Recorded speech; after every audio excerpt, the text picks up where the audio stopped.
Bonjour, bienvenue dans Pour tout vous dire, une émission qui sera consacrée aujourd'hui à un épisode oublié du conflit de 14-18, celui des travailleurs chinois venus contribuer à l'effort de guerre en Europe. Le 11 novembre marque la date anniversaire de l'armistice de 1918. Ce document signé entre l'Allemagne et la Triple Entente, France, Grande-Bretagne, États-Unis et prélude au traité de Versailles de 1919, a suspendu les combats qui faisaient rage depuis 4 ans entre les deux camps. Chaque année dans l'Hexagone, cette journée symbolique est célébrée par une série de cérémonies rendant hommage aux soldats morts pour la France. Pourtant, ces célébrations ont longtemps oublié certains de ceux qui avaient sacrifié leur vie pour l'effort de guerre. 140 000 Chinois ont été recrutés pour venir travailler en France à partir de 1916. Parmi eux, plusieurs milliers sont décédés, souvent de maladies. L'histoire de ces travailleurs était tombée dans un relatif oubli jusqu'à ce que plusieurs universitaires se penchent sur ce sujet en parallèle du travail mené par des associations de personnes d'origine asiatique. Depuis, plusieurs films ont été réalisés et des monuments mémoriels ont été érigés en France.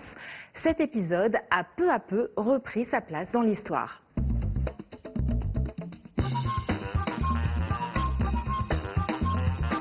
Aujourd'hui, dans Pour tout vous dire, nous allons revenir sur l'histoire des travailleurs chinois durant la Grande Guerre, mais aussi sur les circonstances dans lesquelles cette histoire vue d'en bas a peu à peu pris sa place dans l'histoire officielle. Pour cela, je serai en compagnie de 2 chercheurs qui ont chacun à sa manière œuvré pour rendre justice à ces oubliés de la Grande Guerre. Lima, une historienne qui a écrit l'un des premiers ouvrages sur le sujet, et Liv Hussion, sociologue spécialiste des Chinois en France. Et puis, dans la dernière partie de l'émission, nous retrouverons le réalisateur Karim Ouffaïd qui viendra nous parler du film qu'il a réalisé en 2014 et qui s'intitule « Les travailleurs chinois de la Grande Guerre ». Mais j'accueille tout de suite les 2 premiers invités de cette émission, Lima et Liv Hussion. Bonjour à tous les 2 et merci d'être venus dans cette émission. Je vais commencer par vous présenter. Lima, vous êtes maître de conférence à l'Université du Littoral Côte d'Opale.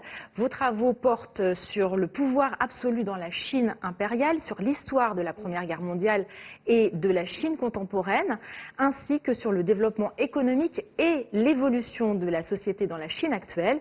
Vous avez publié plusieurs ouvrages, dont je citerai ceux qui traitent du sujet que nous abordons aujourd'hui, la Chine et la Grande Guerre en 2019, et les travailleurs chinois en France dans la Première Guerre mondiale en 2012, un ouvrage collectif que vous avez dirigé.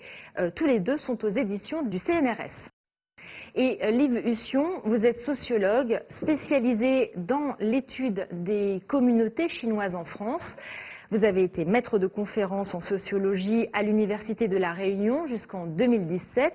Depuis 2011, vous menez des recherches en collaboration avec des chercheurs de Sciences Po spécialisés sur les Chinois en Île-de-France.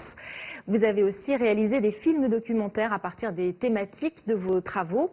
Votre dernier ouvrage, publié en 2018, s'intitule « La question des salaires des travailleurs chinois pendant la Grande Guerre », en référence aux mineurs de la machine, et c'est à la documentation française. Alors, pour commencer, il faudrait peut-être revenir sur les circonstances de l'arrivée de ces travailleurs chinois en 1915.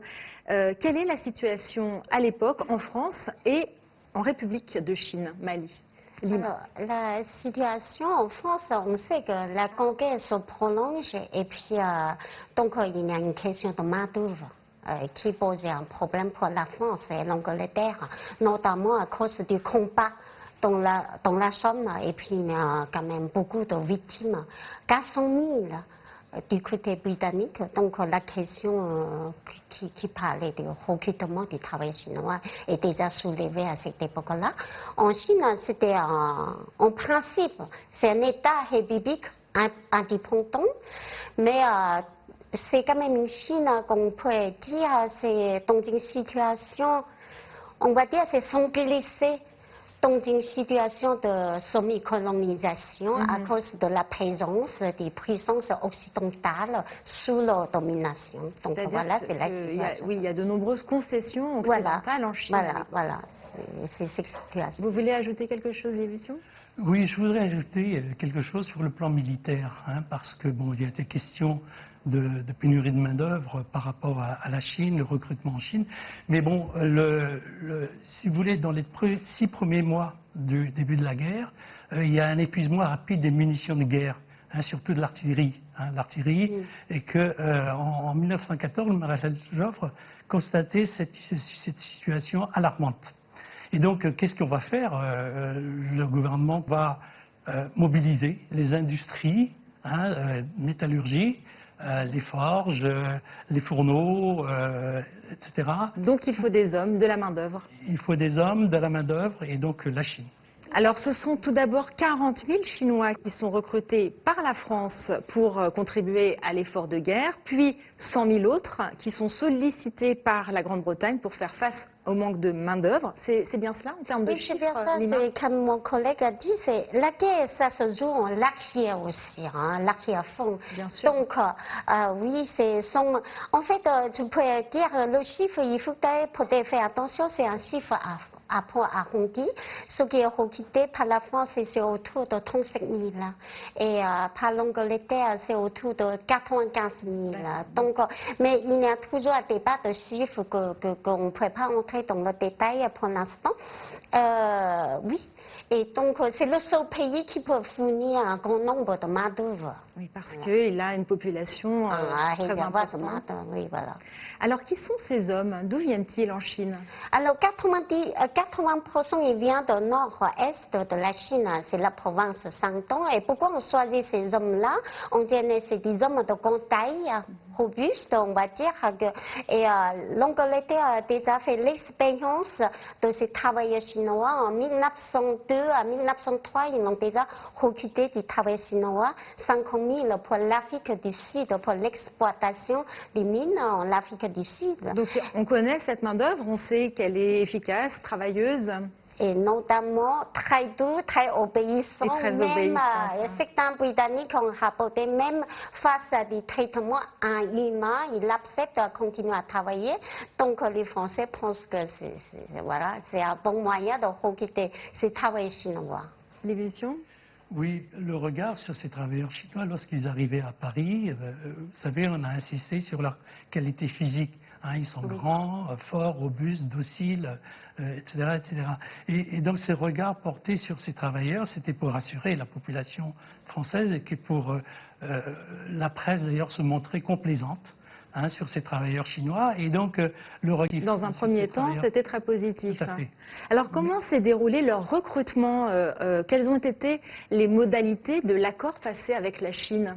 Alors les modalités, c'est que bon, c'est un accord entre deux gouvernements, entre le gouvernement français et chinois, et que vous voyez, si vous voulez, au début de la guerre, en 1915, une année après la guerre, un lieutenant-colonel Treptil, qui était un militaire, mais bon, il a voyagé en tant qu'ingénieur agronome. Pourquoi? Parce que tout simplement, la Chine était neutre dans le conflit mondial, et que pour ne pas que l'Allemagne soupçonne la participation de la Chine à la guerre, donc il a fallu qu'il voyage en tant que privé.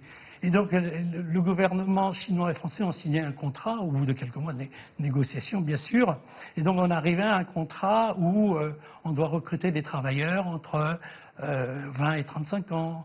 Ils ont un salaire de 5 francs de l'époque. Mais les 5 francs, il faudrait retirer un franc ou 1 franc 50 ou quelques centimes, soit pour l'assurance sociale, soit pour les vêtements, les chaussures, etc., etc. Et que finalement, il restait à peu près 2,30 € pour le salaire. 2 francs. Pardon. D'accord. Alors le voyage qui mène de la Chine à la France, il est très long à l'époque. Hein, je crois qu'il dure environ 3 mois, 2 ou 3 mois. Et il se fait surtout dans des conditions épouvantables avec des milliers d'hommes à bord d'un navire. Ensuite, ces Chinois débarquent en France, à Marseille, au Havre ou à Dieppe, je crois. Que se passe-t-il ensuite? Alors le voyage, effectivement, se passe dans une condition épouvantable, comme vous venez de souligner. Pour du côté, déjà je reviens sur du côté français, on les recrutait et pour les Français, c'est autour de 40 jours. Hein. Mais pour les Britanniques, pour éviter le troubillage allemand des sous-marins qui essayent de faire couler des bateaux français ou britanniques.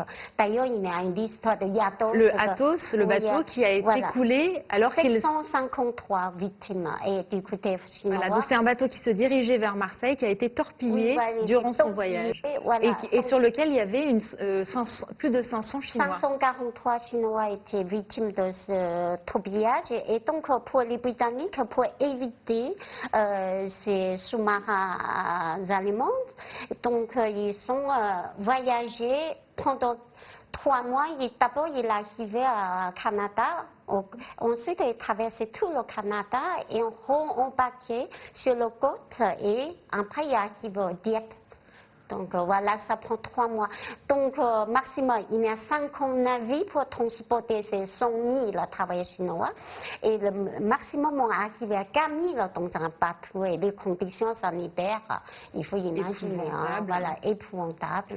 Certains d'ailleurs sont morts durant ce voyage. Oui, et il y a des suicides. Et il y a certaines personnes psychologiquement, ils sont devenus fous aussi. Parce que c'est des hommes qui n'ont jamais voyagé aussi. Ils n'ont jamais quitté leur pays, leur province. Et tout ça, ils n'ont jamais quitté dans leur pays, propre pays, même dans leur village. Ils ne savent pas qu'est-ce que c'est la mer, tout ça. Alors, que font-ils pendant la guerre, ces travailleurs chinois? Ils ne sont pas au front, mais donc ils travaillent à construire des routes, à faire toutes sortes de tâches plutôt ingrates et dans des conditions très dures, Li Buxiong. Oui, ben, ils étaient affectés tout simplement à la construction des baraquements, des dépôts de munitions, la construction des routes, des voies ferrées. Ils étaient affectés également à la réfection des routes, des maisons détruites. Ils étaient employés, je dirais, entre dockers parce qu'ils déchargeaient les navires qui arrivaient dans les ports et les rechargeaient ensuite après. Mais ce qui était important dans cette période, chose que jusqu'à présent les recherches scientifiques n'ont pas mis le point là-dessus, c'est que ce sont des Chinois qui ont travaillé dans les mines. Oui. Hein, et que dans les mines, l'utilisation des travailleurs chinois dans les mines, c'est un phénomène tout à fait inédit dans l'histoire du charbonnage en France. Les Chinois, quand ils arrivaient de Chine, vous savez, ils n'avaient aucune formation. Aucune formation pour ça.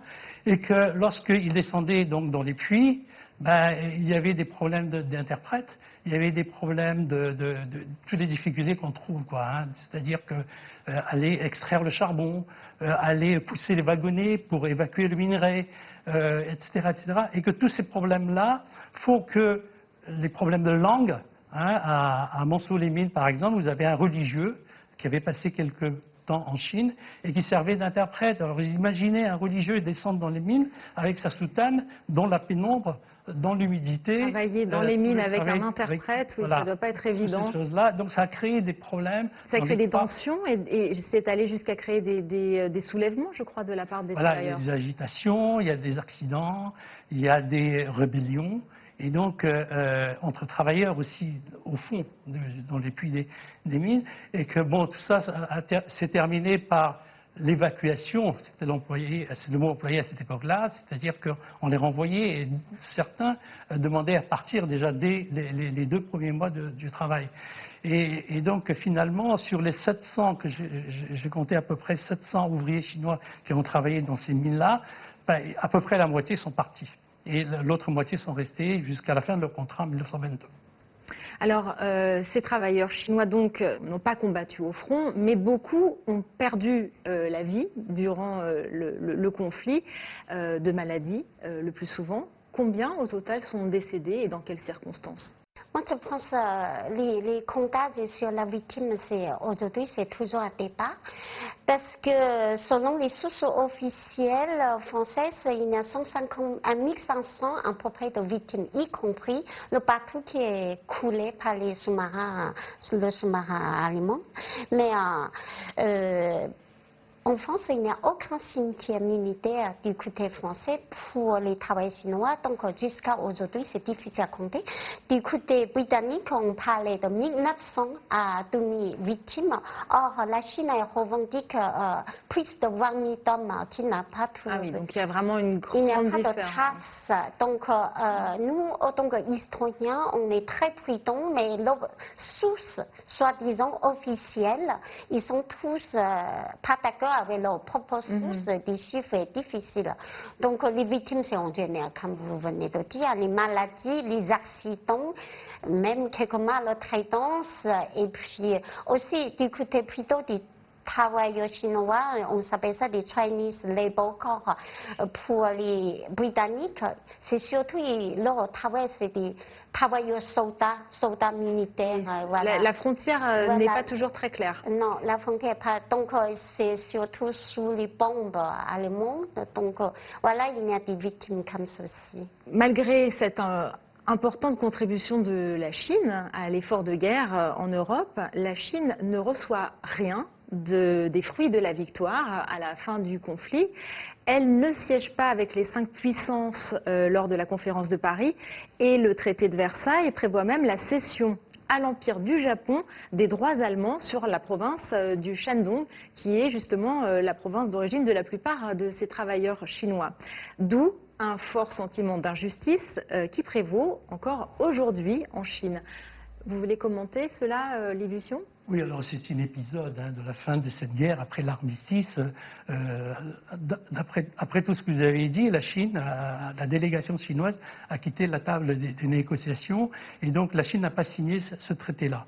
Et donc ça s'est terminé comme ça et voilà, ça s'est resté pendant 100 ans et aujourd'hui, dans les initiatives mémorielles, dans les actions mémorielles, la communauté chinoise remet en surface cet épisode, mais que je pense que la Chine a déjà mis de côté cette histoire ancienne. Alors, en France, depuis quelques années, des hommages ont été rendus aux Chinois de la Première Guerre mondiale, souvent grâce à l'action des associations, comme cette stèle installée dans le jardin de Baudricourt, dans le 13e arrondissement, en 2014. L'année 2018, qui était celle du centenaire de l'armistice de 1918, a été particulièrement riche en événements commémoratifs dédiés aux Chinois dans la Grande Guerre. Nous allons maintenant regarder quelques images qui reviennent sur plusieurs temps forts. Le 20 septembre 2018, c'est sur le parvis de la gare de Lyon à Paris qu'est inaugurée une statue représentant un travailleur chinois. Un lieu qui n'est pas choisi au hasard. Ces hommes devaient passer de nombreux mois en mer pour rejoindre Marseille avant de prendre le train pour cette gare parisienne. 2,63 m de haut et plus de 600 kg, ce sont les dimensions de cette œuvre monumentale coulée dans le bronze.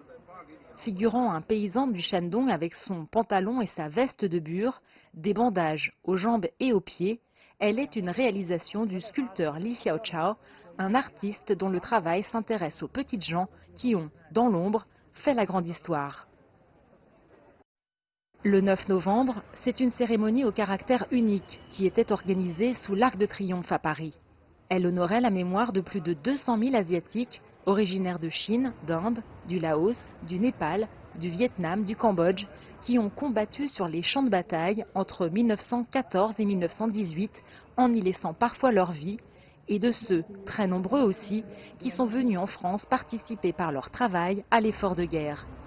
Un ravivage de la flamme de la tombe du soldat inconnu et un dépôt de gerbes qui se déroulait en présence de représentants de ces communautés et de plusieurs ambassadeurs des pays concernés ou leurs représentants. Alors cet épisode est progressivement revenu à la surface, si j'ose dire. Mali, vous avez publié en 2012 un livre sur ce sujet qui a fait date. Et vous, Li Lucion, vous avez traité ce sujet dans votre thèse, je crois, et à de multiples reprises dans des articles. Quelles étaient vos sources pour écrire une histoire vue d'en bas ? Quelles archives écrites et témoignages avez-vous pu trouver qui vous ont permis de prendre la mesure de ce que fut l'expérience de ces Chinois en Europe? Li Lucion. Oui, alors moi j'ai commencé mes travaux sur les travailleurs chinois dans le cadre de ma thèse dans les années 80, au début des années 80, jusqu'en 1988, où au moment, la première action mémorielle, c'était donc de rendre un rapport au ministère des anciens combattants. Et qu'après cela, au fur et à mesure que mes recherches avançaient, le ministère me demandait un rapport en 1988. Donc je remis un dossier et parmi ces 140 000 travailleurs, il y avait encore 2 vétérans de cette époque-là. Donc le ministère a voulu décorer. Voilà. Donc ça, c'était en quelle année? C'était en 1988. C'était la première action mémorielle. C'était le 70e anniversaire. Voilà, 70e anniversaire. Et donc on a mis également à poser une plaque du quartier de la Gare de Lyon, et décoré de la Légion d'honneur. Mali, comment avez-vous découvert et commencé à travailler sur cet épisode? Moi, c'est simple parce que en donnant des cours d'histoire, on découvre l'épisode aussi, mais c'est en 10 minutes de cours. Hein. Et surtout quand je suis affectée dans le Nord-Pas-de-Calais. Dans notre université, il y a 4 sites qui sont des camps de travailleurs chinois. Donc on commence à faire la recherche. Mais cette histoire de recherche, notamment sur les archives, parce que nous, on fait des archives dans différents pays, parce qu'il ne s'agit pas non seulement des travailleurs chinois, il s'agit aussi d'une histoire de la diplomatie et histoire d'un pays. Donc, tous ces archives sont dispersées et je pense qu'il est important de faire des recherches dans différents pays. Oui, parce qu'il y a plusieurs pays qui sont impliqués, donc, la Grande-Bretagne aussi. Oui, non seulement ça, et en même temps, il s'agit aussi d'un côté diplomatie. Donc, je pense que l'histoire du travail chinois, peut-être ils n'ont pas songé. Pour les archives, mon collègue a déjà tout répondu. Notamment, on travaille sur des notes, des carnets de notes, des télégrammes diplomatiques, des notes de la réunion, tout ça. Mais je vais tout simplement ajouter une chose. Je crois que l'histoire du travail chinois n'a pas réellement vraiment changé sur le plan militaire parce que ça ne donnait pas une contribution importante. Donc la guerre, ça sera le même résultat. Mais par contre, ils ont changé l'histoire de la Chine et notamment, c'est surtout, ils provoquaient un mouvement. Et puis, ça crée une Chine nouvelle. Et c'est là, c'est pour ça qu'on a fait toute une recherche, notamment sur une vision, notamment à travers des travaux chinois, on entrait dans la diplomatie et l'histoire de la Chine et l'histoire de la Grande Guerre avec la France. Alors, à la fin de la guerre, la plupart de ces Chinois sont retournés en Chine, souvent avec amertume suite à la difficulté de ce qu'ils avaient vécu ici en France, mais quelques-uns ont signé des contrats de travail et sont restés vivre en France. Ils ont d'ailleurs donné naissance au premier quartier asiatique de Paris, à l'île aux Chalons. Pouvez-vous nous en parler, Libution? Oui, alors il est resté à peu près 4000 Chinois, officiellement parlant. 3000 OS, ouvriers spécialisés, c'était l'expression de l'époque, et à peu près 1000 manœuvres. Et donc, de cette époque-là, les Chinois, après la guerre, ils sont installés à Billancourt. Hein, ils ont travaillé dans l'industrie métallurgique, chez Renault. Ils ont travaillé également dans l'usine Lafarge. L'usine Lafarge, à Cormeilles-en-Parisis, c'est l'époque où on avait beaucoup d'usines autour de Paris. C'est ça, ce qu'on appelait à cette époque-là la banlieue rouge. Voilà. Donc les Chinois aussi sont installés à Paris, cette première communauté, du côté de la gare de Lyon, et après ils ont développé une niche économique qui est spécialisée dans la maroquinerie. Ça, c'était l'entre-deux-guerres. Alors très vite, de terminer sur ce sujet, Mali, qu'est-ce qui reste d'après vous de cet épisode dans l'esprit chinois? Je veux dire, lorsque ces Chinois sont rentrés en Chine, ils ont emporté avec eux, pour certains, un petit morceau de France. Est-ce que c'est quelque chose qu'on peut retrouver en Chine? On peut retrouver des objets, même les mémoires. Leur famille, les descendants des travailleurs chinois. Je suis allée en 2010 et 2013 pour faire des enquêtes de terrain. Ils parlaient de leur grand-père, grand-oncle. Il y a même des outils en France, des médailles qui sont données par l'armée britannique, des photos, des carnets de notes, des cuillères. Mais c'est-à-dire, l'histoire, ils ont une histoire identique, c'est que les travailleurs chinois ne parlaient pas de leur histoire. Ils parlaient des bombes allemandes, bombardements allemands, ou parlaient de la beauté françaises sous la colle. Et sinon, ils sont devenus tout simplement des ouvriers et des paysans. Et il y a quelques-uns devenus des anarchistes, communistes et des syndicats, mais leur vie n'a rien changé, sauf qu'ils ont quand même pris conscience de leur valeur pour pouvoir aller dans un pays étranger à l'image de leur propre pays ou contribuer pour l'effort de nation, tout ça. Ça, ils ont compris leur valeur, c'est ici. Ils ont pris conscience de leur valeur, mais ils n'ont pas vraiment réellement parlé de leur histoire.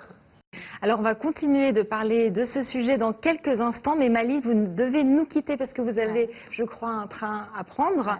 Voilà. Et nous allons accueillir dans quelques instants, pour poursuivre cette émission, Karim Oufaïd, le réalisateur d'un film sur cet épisode des travailleurs chinois dans la Grande Guerre.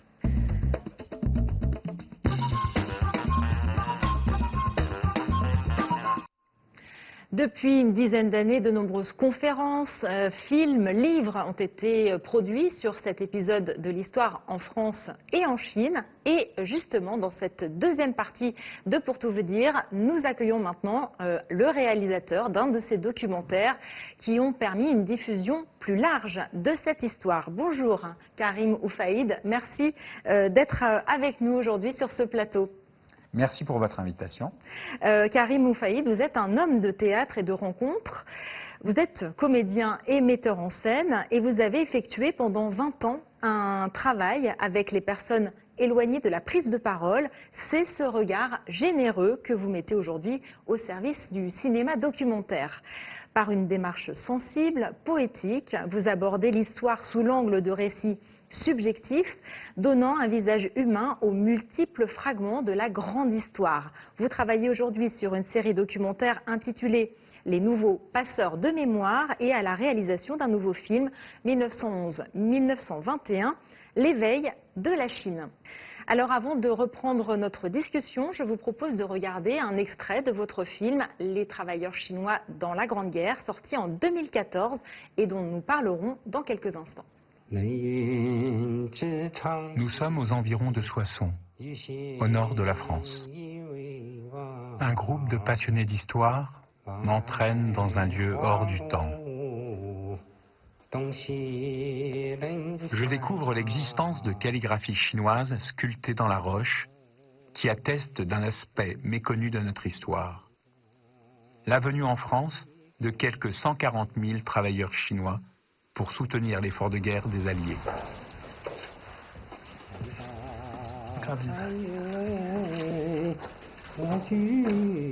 Il fallait bien loger ces travailleurs, donc manifestement on a utilisé ce qui restait, les abris, une carrière, pour les mettre à l'abri. Karim Oufaïd, comment l'histoire des travailleurs chinois dans la Grande Guerre est-elle parvenue jusqu'à vos oreilles et qu'est-ce qui vous a poussé à réaliser ce documentaire? Alors en fait, cette histoire, elle me tombe dessus. Elle me tombe littéralement dessus à La Rochelle en 2012. Et à cette époque, j'étais donc à La Rochelle pour mon travail sur la Première Guerre mondiale. J'avais travaillé aux États-Unis, en Allemagne, sur les tirailleurs sénégalais. J'avais abordé donc ce travail en profondeur. Et là, je me pose la question sur qu'est-ce qui s'est passé en Chine pendant la Première Guerre mondiale. Et d'un seul coup, on me dit, voilà, quelques heures plus tard, il y a eu 140 000 travailleurs chinois en France, et le dernier d'entre eux, M. Chu, est décédé dans cette ville de La Rochelle. Alors là, alors que j'étais arrivé au bout de cette histoire, je pensais être arrivé au bout de cette histoire, je me retrouve face à M. Chu qui me dit, ah ben non, l'histoire n'est pas terminée, il faut aller en Chine. Il faut raconter cette histoire des 140 000 travailleurs chinois. Donc l'histoire, elle démarre comme ça, elle me tombe dessus. Par hasard. Par hasard. Et donc l'extrait qu'on vient de voir, où on voit donc ces calligraphies chinoises dans le nord de la France, donc me pousse encore à aller plus loin parce que j'ai des passionnés, j'ai ces calligraphies et je me dis, c'est la première fois qu'on les filme, il faut aller plus loin, bien qu'à cette époque, je n'ai pas d'amis chinois, je ne parle pas le chinois, j'ai vu aucun film chinois. Donc vous avez Je tout suis appris au fur et à mesure Voilà, pour voilà. la réalisation et pendant la réalisation de ce film. Et après d'ailleurs, puisque vous avez continué Ah oui. dans cette voie, Oui. vous avez notamment effectué de nombreuses missions, notamment en milieu scolaire. Quel accueil a reçu le film? Alors l'accueil, alors au début je me suis dit c'est une histoire parmi d'autres. Et comme le disaient nos experts un peu plus tôt, cette histoire, elle a marqué profondément l'histoire contemporaine de la Chine. Et ça, quand je démarre ce film, je n'ai pas conscience de cette dimension. Et je n'ai pas conscience aussi de cette dimension franco-chinoise. Ce n'est pas simplement l'histoire de la Chine ou de la France, c'est vraiment une base forte dans les relations franco-chinoises, la venue de ces 140 000 travailleurs chinois. Donc, pour répondre à votre question, comment est reçu ce film? Il est reçu de façon spectaculaire, incroyable. Je pense à des primaires à la Courneuve notamment, où pour la première fois, déjà avant de parler des travailleurs chinois, ils entendent parler en chinois dans leur classe, avec leur instituteur. Et ça, c'était quelque chose oui. d'étonnant. Ah, pour eux, ça y est, il y avait comme s'ils rassemblaient les deux parties. Voilà, il manquait un morceau du puzzle. Voilà, on parle le chinois à l'école. C'est intégré au récit national, cette histoire des travailleurs chinois. Et ce film, donc, est en grande partie en chinois. Et c'était une volonté de ma part de ne pas faire un film français pour les Français ou un film chinois pour les Chinois. C'était voilà, essayer d'équilibrer au niveau des dialogues entre le chinois et le français. L'émission, vous vous intéressez particulièrement aux communautés asiatiques en France. Cette histoire est aujourd'hui largement connue dans la communauté chinoise de France, asiatique.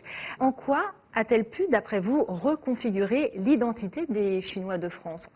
Oui, alors il y a d'abord cette période de réhabilitation de cette histoire, de cet épisode des travailleurs chinois, commencé en 88, des actions mémorielles. En 1998, établir un monument dans un jardin du 13e arrondissement. Ça s'est fait par petites étapes. Voilà, toutes les actions de ces 4 dernières années pour la commémoration du centenaire de la fin de la Grande Guerre. Et donc toutes ces actions-là, est-ce que vont-elles reconfigurer l'histoire des Chinois en France et l'identité des Chinois, par exemple, surtout la deuxième génération née en France? Je pense qu'il est trop tôt vraiment pour donner une réponse à cette question-là. Mais il faudrait, dans cette réhabilitation, dans cette réappropriation de l'histoire par la communauté chinoise ou asiatique, il faudrait peut-être poser des questions pour leur dire que, voilà, vous avez un fait historique. Il faudrait maintenant assimiler cette histoire comme une histoire, comme votre histoire, mais aussi c'est l'histoire de France.